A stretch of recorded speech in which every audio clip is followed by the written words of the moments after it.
Thank you, Mr. Speaker. Mental health supports are vital in any workplace, but they are especially important for high-stress frontline public health care jobs like EMS. Albertans need to be able to trust that the paramedic showing up at the door in a medical emergency is ready to give it 100%. As legislators, we are responsible for public health care, so we need to do everything we can to ensure that frontline healthcare workers have the supports that they need. To the Minister of Health, what has your government done to improve access and awareness of mental health supports for frontline healthcare workers? The Honourable Deputy Premier. Thank you very much, Mr. Speaker. We are incredibly proud of all of the work that our paramedics and all EMS professionals do every day. Just last week, we celebrated them and their contributions, and one of the things we had a chance to do was meet with some of the staff over at the Alberta Health Building and meet with the service dog that actually works to provide additional supports, again, to people on scene of horrific events, as well as to paramedics who are doing the follow-up after, Mr. Speaker. The mental path to readiness is a big piece, Mr. Speaker, and we're continuing to invest in it and in our frontline workers instead of moving for deep cuts that would certainly cause additional stress to frontline workers, Mr. Speaker. First supplemental. A report in 2015 on the mental health and morale of AHS showed that there was a lot of work that needed to be done to address gaps in mental health support. We've learned that another report has been prepared, but that has yet to be released by Alberta Health Services.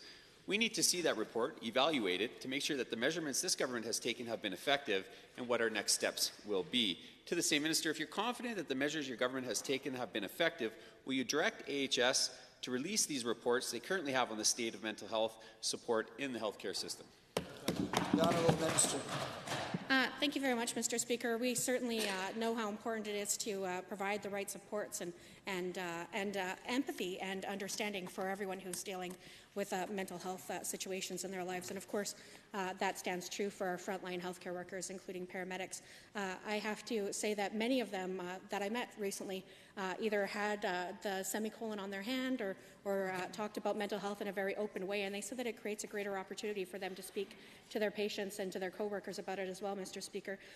We stand by paramedics, and that's why we've increased investment by $23 million to ensure that we can expand supports for them moving forward as well. Second supplemental. Frontline healthcare workers face an incredible amount of stress day in and day out, but unfortunately, these issues only come to attention in the wake of a tragedy.